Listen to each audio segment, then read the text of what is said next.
Are you ready to learn the truth about how the harsh northern climate has forced people to develop complex and truly unique survival strategies over the centuries?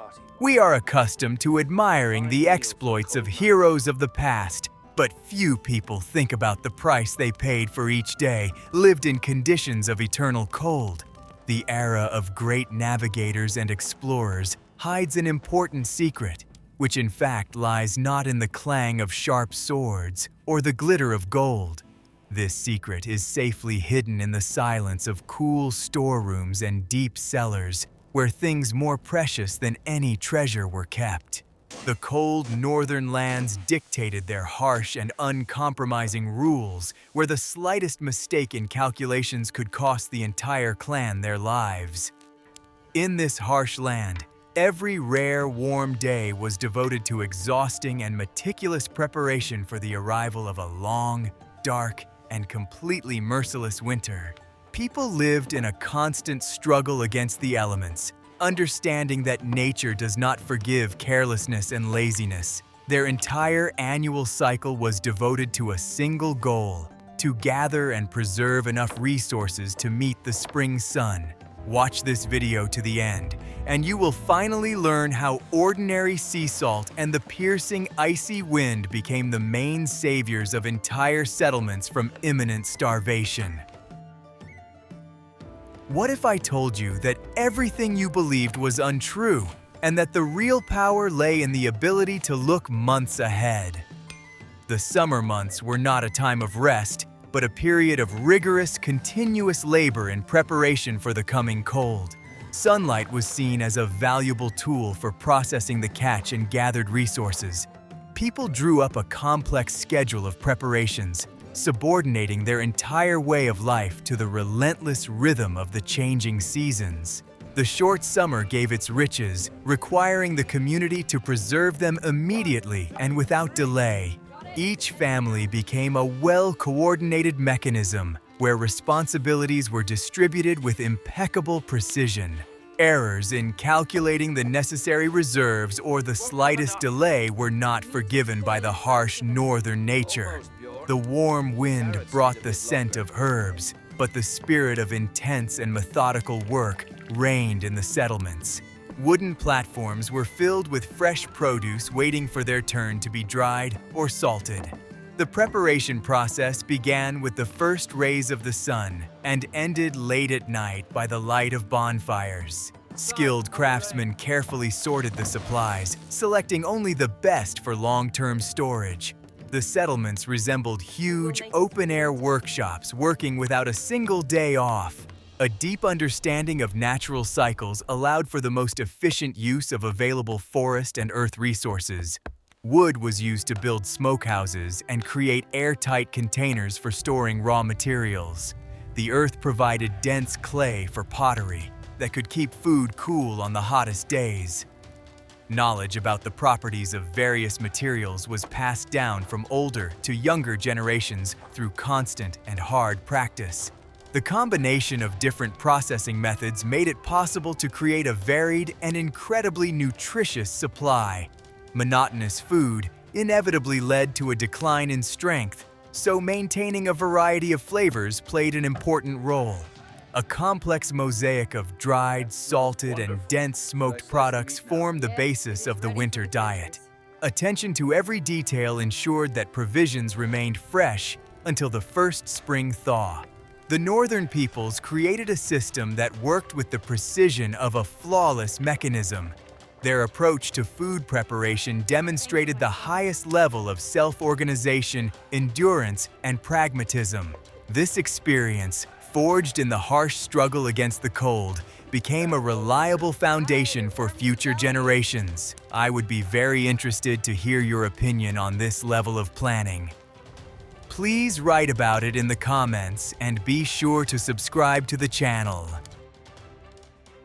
I will reveal the best-kept secret of how the icy sea air replaced the most complex preservation technologies. The mass drying of cod and herring became a large-scale enterprise covering the entire rugged coastline. Wooden poles were set up in open spaces swept by icy winds, forming endless rows. It was there that the fresh catch acquired properties that allowed it to be stored for years without losing its nutritional qualities. The dehydration process required strict adherence to temperature conditions and constant humidity control. The cold north wind acted as an ideal natural preservative, drawing moisture out of the dense fibers. The absence of the scorching sun prevented spoilage, allowing the flesh to lose water slowly and evenly. The hardened carcasses became light, incredibly durable, and made a dull thud when struck. Preparing the catch was central to the daily and exhausting routine of the northern coast. Each carcass was carefully cleaned and cut along the spine to maximize tissue exposure. The two halves were tied together by their tails, forming a sturdy structure for long-term hanging. This method ensured the free circulation of cold air around every piece. Huge wooden frames towered over the shore, resembling the bizarre architectural structures of giants. The sturdy pine wood served as a reliable support for the incredibly heavy garlands of fresh catch. The structures were built, taking into account the direction of the prevailing winds to ensure maximum airflow. The strength of these racks allowed them to withstand the most powerful gusts of fierce storm winds. The time it took for the fish to dry completely depended on the whims of the weather and could stretch out over several long weeks. The masters inspected the rows daily, checking the readiness of each piece solely by touch. Removing the fish too early threatened mold growth, while over-drying made the product too brittle for transport. The ideal balance was achieved through years of experience and an intuitive understanding of the hidden processes. This ancient method of preservation required neither expensive salt nor a constant fire. The only resources needed were time and the right combination of piercing coastal winds. The clean sea air permeated the fibers, giving them a characteristic, easily recognizable, lasting aroma. The natural environment did all the hard work, requiring only competent preparation and control from humans. Looking at these rows stretching beyond the horizon, one could fully appreciate the enormous scale of the work that had been done. The technology, born out of dire necessity, became a true masterpiece of practicality and striking efficiency. Can you imagine how many tons of catch pass through these wooden frames each season? In the next chapter, you will learn how the process of slow structural change transformed ordinary food into an elixir of endurance. What I am about to show you is banned in 12 countries, but it is precisely what saved peoples from complete exhaustion. Fermentation was seen not simply as a method of preservation, but as a complex, controlled transformation of matter. Simple ingredients were placed in containers hidden from light, where a process of change invisible to the eye began. This harsh technology transformed ordinary supplies into a powerful concentrate of energy and longevity. Fermenting cabbage and hard vegetables allowed valuable nutrients to be preserved for the long, dark winter months. Solid oak barrels were filled with finely chopped greens, which were then heavily tamped down with heavy, smooth stones. The acidic juice that was released created a natural, protective environment that strongly inhibited any destructive processes. Cold cellars provided the ideal, stable temperature for the slow and proper maturation of the supplies. Dairy products also underwent multi-stage processing to significantly increase their shelf life. Sour milk and incredibly dense cheese became the basic elements of a life-saving diet in the cold. The fermentation process required absolute cleanliness of wooden utensils and strict adherence to temperature changes. The resulting thick mass was pressed and kept cool, acquiring exceptional hardness. The transformation of the catch in hidden earthen pits was a unique phenomenon of uncompromising northern cuisine. Tightly closed containers completely isolated the contents from oxygen, triggering complex internal reactions. Beneficial elements actively worked inside the wooden barrels, aggressively suppressing any hint of flesh decay. The specific pungent aroma of the finished product served as a sure and unmistakable sign of its high quality. Controlling the fermentation process required deep empirical knowledge and truly superhuman patience. The slightest deviation from the correct recipe could hopelessly and irrevocably spoil a batch of valuable provisions. The masters determined readiness by the slightest changes in color, brine density, and the appearance of the desired texture. This invaluable experience was carefully collected by generations, turning into an unwritten set of strict, immutable rules. Earth pits for aging were dug in dense clay soils, which provided excellent thermal insulation. The walls were reinforced with stones and lined with dry bark to completely prevent the cold soil from crumbling. The hiding places were securely closed with heavy wooden shields and carefully camouflaged with a thick layer of turf. Inside these underground safes, a stable, cool temperature was maintained even in the most severe and merciless frosts. Such methods of processing invariably required enormous physical effort at the initial stage of heavy laying. Tamping with wooden pestles continued until the containers were filled to the brim with a dense mass. However, the enormous energy expended was repaid many times over in the winters when other sources of food were unavailable. It was the most reliable investment of their own exhausting labor in the future well-being of the entire community. A deep understanding of natural processes allowed Northerners to harness invisible, powerful forces for their own benefit. Their dark basements resembled laboratories where simple and crude elements were transformed into pure gold for survival. If you enjoy learning about such incredible and amazing technologies of the past, be sure to like this video. Are you ready for the shocking truth about how much effort it took to preserve a tiny piece of flesh? Salting and smoking were fundamental but extremely costly techniques for preserving strategic reserves. Huge coastal salt works operated non-stop, evaporating water to obtain white crystals. The precious salt obtained was rubbed into fresh tissue with fierce force to aggressively squeeze out every drop of moisture. Tall wooden smokehouses were log cabins, inside which thick, dense smoke was maintained around the clock. Special types of wood that smoldered slowly without flame were used to create the right smoke flow. Large pieces were hung under the roof itself, where the concentration of acrid smoke reached its maximum and desired levels. The process lasted for weeks until the stock acquired a deep, dark, and protective resinous hue. The combination of salt crystals and dense smoke created an absolutely impenetrable barrier to destructive processes. The salt aggressively drew moisture from deep within, while the smoke formed an incredibly strong protective crust on the surface. Such products could be stored in cool pantries for many years without losing their properties. The toughness of such smoked meats always required them to be boiled for a long time before consumption. Preparing high-quality firewood for smokehouses took up a significant part of the busy autumn period. The wood had to be completely dry so as not to add excess moisture and unnecessary bitterness to the rising smoke. Experienced attendants carefully monitored the draft, categorically preventing the appearance of bright and dangerous flames. The temperature inside the wooden structure was kept at a stable low level for proper cold smoking. The massive pieces of meat required special skills for deep cutting and preparation for salting. The craftsmen made frequent incisions so that the preservative could penetrate the thickest and most inaccessible layers of muscle.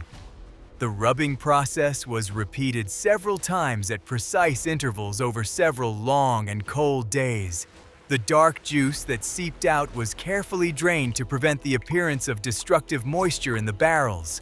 Salt was an incredibly expensive and scarce resource, so its use was strictly and ruthlessly rationed. An alternative to pure salt was often the dense ash of certain plants, which had similar extracting properties. However, Evaporated sea salt was considered the best preservative, guaranteeing reliable long-term results. Control over salt reserves directly meant total control over the settlement's ability to survive the winter. The smoking technology required the constant presence of a person to control the fire and the density of the smokescreen. Exhausting night shifts became a common and mandatory practice during the period of mass autumn preparations. One wrong move could instantly lead to a fire and the catastrophic loss of all the stored provisions. This enormous responsibility always fell on the shoulders of the most experienced, attentive, and reliable members of the community. The result of these incredible collective efforts was a solid supply that could survive the most severe frosts. Such harsh foresight allowed people to feel unshakable confidence in the cold day ahead. Can you imagine how high the price of each mistake was in this long process? In the next chapter, you will learn how ordinary grains became the guarantor of the continuity of the life cycle of entire generations. In extreme cold, maintaining internal body temperature always required enormous energy expenditure. The usual meager food could not provide the calories needed to perform daily tasks in the icy wind. Highly concentrated animal fats became the main strategic resource for physical survival. Obtaining thick blubber from sea creatures and domestic animals became a complex task of paramount importance. The small physical volume of the product concealed enormous potential for the energy needed for long-term resistance. The dense white pieces were carefully cut with sharp blades and melted over a slow fire in huge cast-iron cauldrons. The resulting hot liquid was poured into sturdy wooden barrels and sealed tightly until the cold weather set in. In such a dark shelter, the resource could be stored without the slightest loss of its unique properties for long and difficult months. The energy density of these heavy supplies allowed the hardy people to make long journeys across the snow-covered plains. A small piece of the hardened mass thrown into hot soup instantly restored all lost strength. A nutritious, thick film enveloped the stomach, creating a long-lasting feeling of satiety and inner comfort. It was the most ideal and reliable fuel for the human body working at its limits. Obtaining the necessary raw materials required the highest skill, incredible patience, and enormous physical effort. The carcasses of these sea giants were cut up right on the icy, piercing shore by dozens of strong and experienced men. Sharp knives carefully and quickly separated the valuable, dense layers from the muscle mass, trying not to damage the overall structure. Every precious drop of this liquid was carefully collected in wide containers prepared in advance. The long melting process required constant heat control to prevent the mass from burning and acquiring a bitter taste. Heavy cauldrons were continuously stirred with long wooden paddles for many tedious hours. The pure, almost transparent product was carefully drained, leaving only dry, crispy cracklings on the hot bottom. These solid remains were also used for food, mixed with coarse flour to bake incredibly nutritious, dense flatbread. Barrels with the finished, cooled product were stored in the coolest, most hidden, and darkest corners of underground storage facilities. The complete absence of light and the low, stable temperature severely hampered the process of destructive oxidation. The deposits of these heavy barrels served as the most accurate indicator of the well-being and stability of the entire remote settlement. When there was an acute shortage of other types of food, it was this strategic resource that saved the community from imminent destruction. The use of this invaluable component went far beyond cooking, becoming an important part of everyday life. It was thickly applied to leather shoes and clothing to make them completely water-repellent in wet weather. The same thick mass was used to light dwellings, burning slowly and dimly in small clay bowls. It was a truly versatile material, providing vital warmth both inside and outside the body. Strict economy of this resource during the warm months was a strict, unwritten rule that no one dared to break. The consumption of reserves from barrels began only with the arrival of the first severe frosts and icy winds. Daily portions were strictly controlled by the elders to ensure even and economical consumption until spring. Discipline in distribution was as relentless and strict as during a difficult military campaign. These dense, incredibly heavy barrels represented the pure, concentrated energy of the harsh northern world. They were the very foundation on which confidence in successfully overcoming the endless winter was built.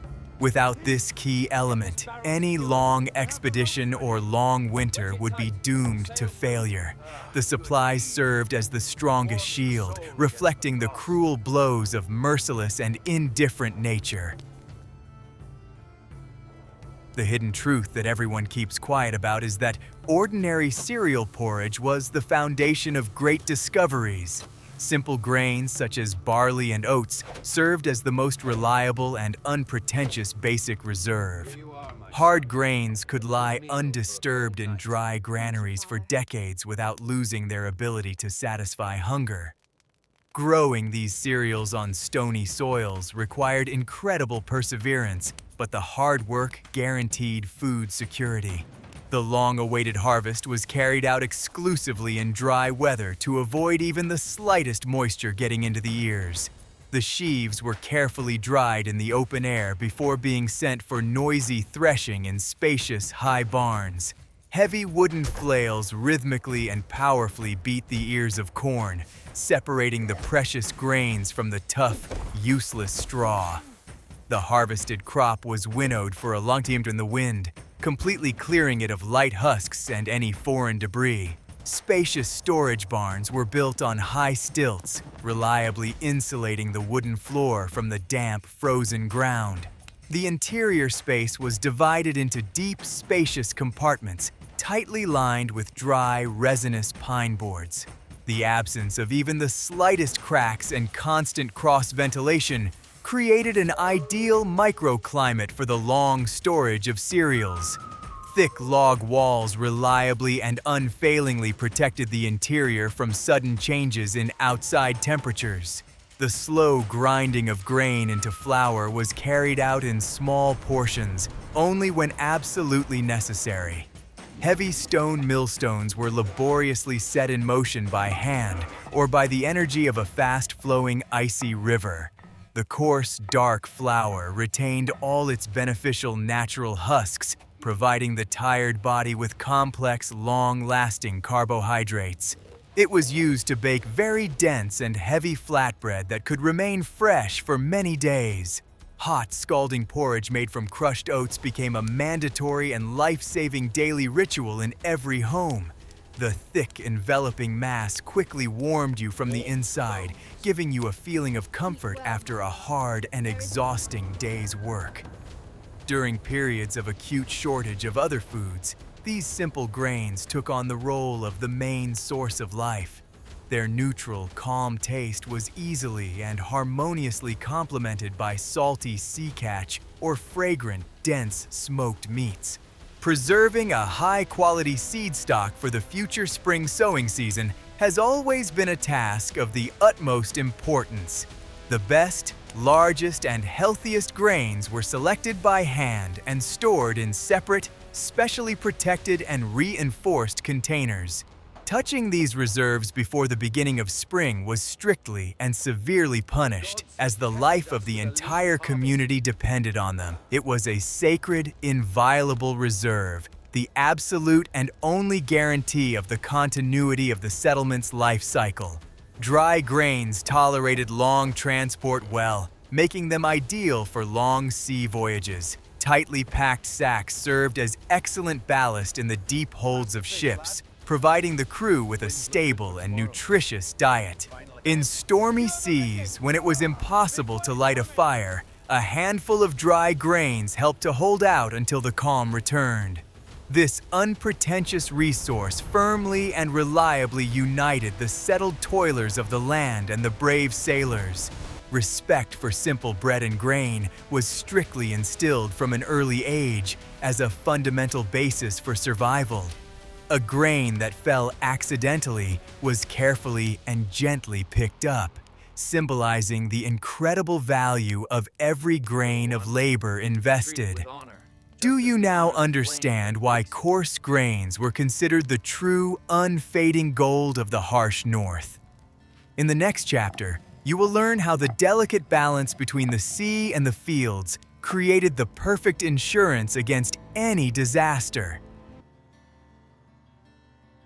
The sustainability of the entire northern model of survival was based on the masterful and constant combination of two completely different elements.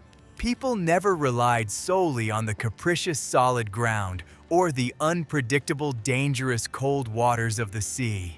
Their complex strategy was based on a clever distribution of risks, where failure in one area was fully compensated by success in another. This diversification of food sources made society incredibly flexible and remarkably resilient to natural disasters.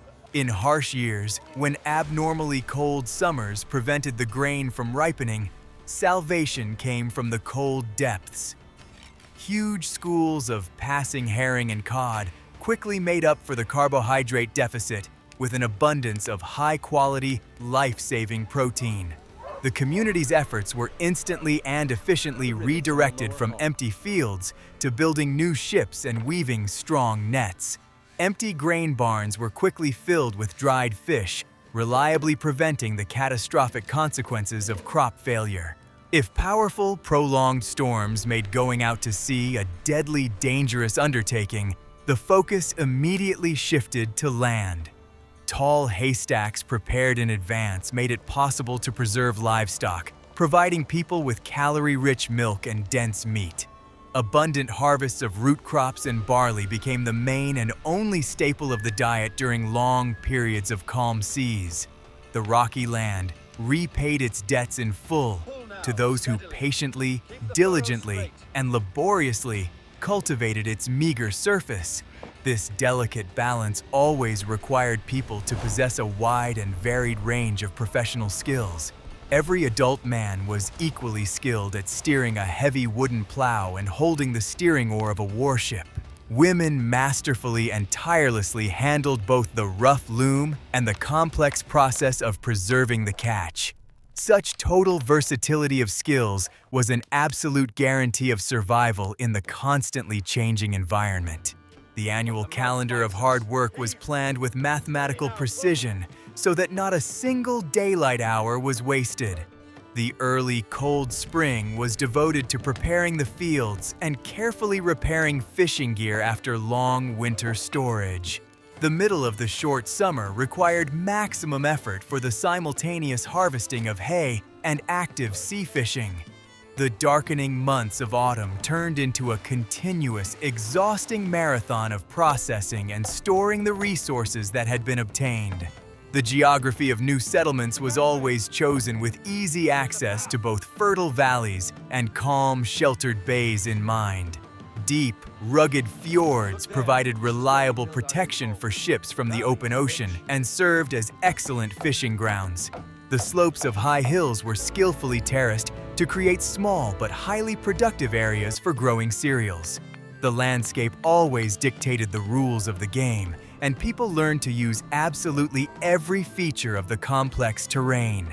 Understanding subtle natural signs allowed them to predict the nature of the coming season in advance and quickly adjust their plans.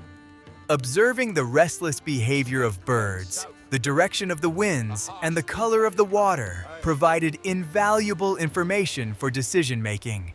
This secret knowledge was passed down by word of mouth, forming a unique and accurate database on the climatic cycles of the North. Accurate forecasts allowed valuable labor resources to be redistributed in a timely manner and without loss to where they were most needed. The constant extreme strain on their physical and intellectual powers shaped the special, truly unyielding character of the northern peoples. They never waited for favors from the harsh nature, but methodically built their complex, ideal architecture of survival. Their society functioned as a single powerful organism, capable of responding instantly to any external stimuli. It was an absolute triumph of cold pragmatism and harsh calculation over blind and ruthless chance. The symbiosis of hard farming and dangerous seafaring became the foundation on which a powerful and expansive culture grew. Confidence in the absolute reliability of their rear allowed them to undertake incredibly daring expeditions to the edge of the known world. The balance of the two elements gave them freedom of action, unhampered by the constant paralyzing fear of starvation. It was an ideal, flawlessly functioning system, tested by centuries of the harshest and most brutal climatic trials. The onset of a long, bleak winter immediately put the entire settlement into a mode of strict economy and total control. Wooden barns filled to the brim were no reason to relax or indulge in excessive feasting. Every piece of food that was saved was carefully recorded by the elders, who coldly assessed the overall chances of survival. A period of mathematically calculated and meager consumption began, where there was no room for personal emotions and desires. The decrease in physical activity during the dark season was accompanied by a natural and sharp reduction in the size of daily portions. The absence of heavy fieldwork and long, exhausting trips made it possible to significantly reduce the consumption of precious calories. Food became solely fuel for maintaining the basic functions of the sleeping body and preserving internal heat. Any excesses were considered not just foolishness, but a grave crime against the future of the entire community. The central place in every dimly lit house was occupied by a large hearth, around which the whole family gathered to eat their meager meals. Hot, thick soups formed the basis of the winter menu, making the most efficient use of a minimal set of simple ingredients.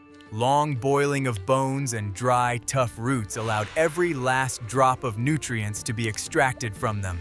The liquid quickly warmed the cold body, creating a saving illusion of satiety with an extremely small amount of solid food. The diet was planned in such a way that supplies were guaranteed to last without fail until the first spring greens appeared. The slightest errors in these calculations inevitably led to mass exhaustion and death during the most difficult months, February and March.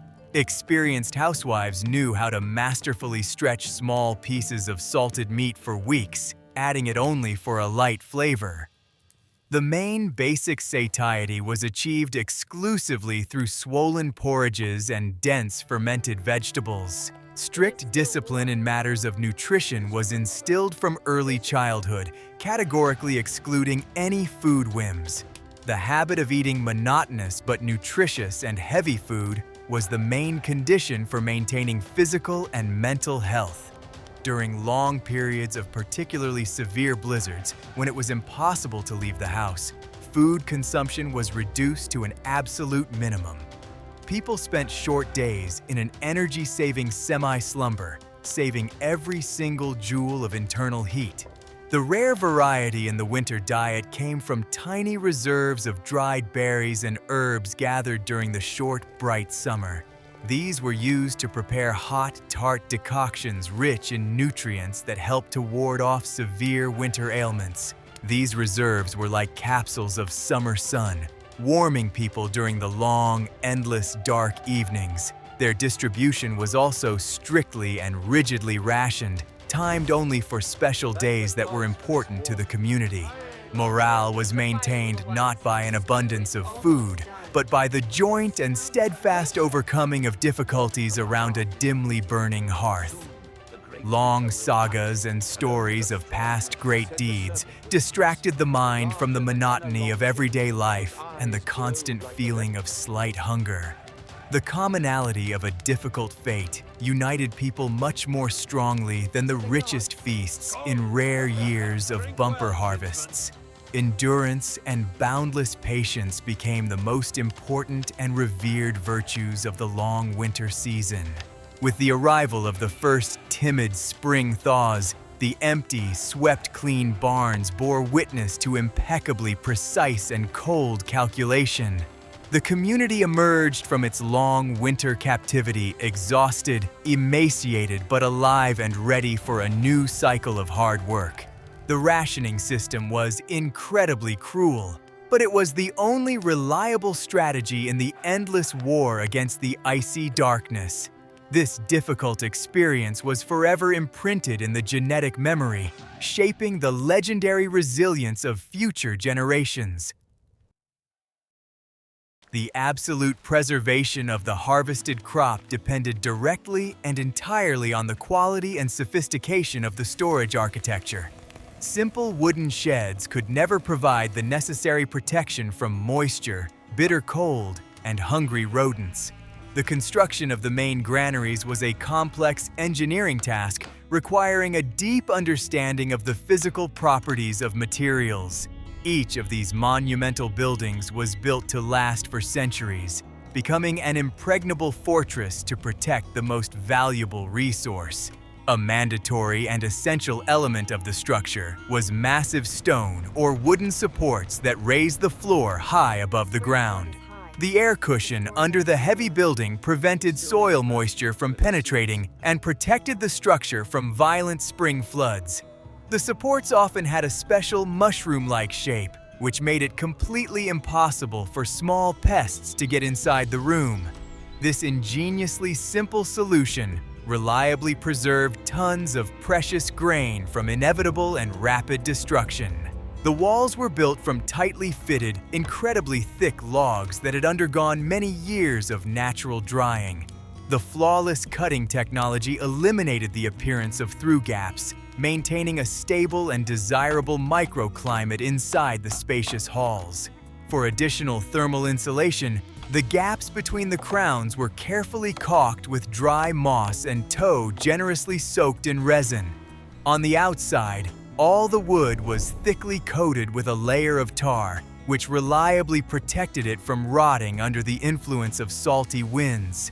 Particular attention was always paid to the construction of the roof, which had to withstand the enormous, crushing weight of thick winter snow. Powerful wooden rafters supported a heavy covering of turf, birch bark, or very tightly laid oak planks. Birch bark served as an ideal natural waterproofing material, not letting a single drop of moisture through during the long autumn rains. A layer of turf on top of it provided excellent thermal insulation, keeping it cool in summer and preventing it from freezing in winter.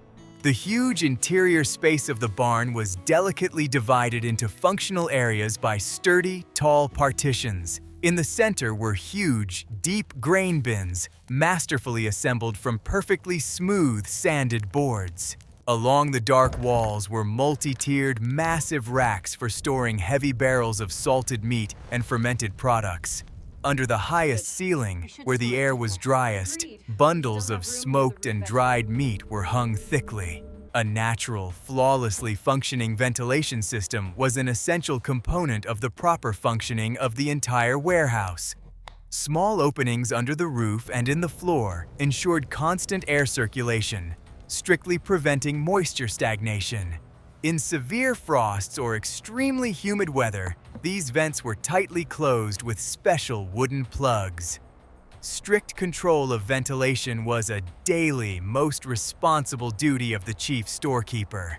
The heavy doors to the storage rooms were made of solid oak planks and equipped with complex, incredibly reliable wrought iron locks. Any break-in into the barn was considered one of the most serious crimes, unconditionally equated with an attack on the life of the entire community. The thresholds were made especially high to completely prevent cold snow from blowing inside when the doors were opened during a blizzard. The closed room itself was always kept perfectly clean, completely preventing the appearance of mold and dirt. Deep, dark, underground ice caves were dug out to store particularly valuable or perishable strategic reserves. The walls of such cellars were carefully lined with wild stone, which excellently maintained low temperatures throughout the year. In winter, massive blocks of ice, cut with great difficulty from frozen rivers and fresh lakes, were laid deep inside. This underground bitter cold stopped any decomposition processes, keeping the products remarkably fresh. The size of the storage facilities was always built with a huge, far-sighted reserve, calculated for years of exceptional natural abundance. Empty, dark spaces during lean seasons served as a silent reminder of the need for constant and hard work. The scale of these structures vividly demonstrated the strength and organization of a society capable of such large-scale projects. They were monumental evidence of the unconditional victory of human reason over blind and merciless nature. The complex engineering of the northern barns was the quintessence of centuries of very difficult practical experience. Their tremendous reliability had been tested many times over by the relentless passage of time and countless, incredibly harsh winters. These sturdy wooden walls, darkened by time, concealed a true power that allowed them to withstand absolutely any adversity. The ultimate success of the most complex preservation processes and large-scale harvesting depended entirely on the quality of the tools used. Blacksmithing and carpentry were inextricably and firmly linked to the primary tasks of ensuring food security. The creation of sturdy knives, huge cauldrons, and airtight barrels required the highest level of skill and a complete understanding of the specifics of the work. Without perfect tools, the subtle, precise technologies of long-term processing lost all practical meaning. Sharp, thin blades for cutting heavy carcasses were forged from high-quality steel with the mandatory addition of carbon. Their shape was perfectly suited for quick, accurate, and deep cuts, completely minimizing the loss of valuable resources. The handles were masterfully crafted from rough bone or dense wood, preventing them from slipping in hands covered with slippery grease or moisture.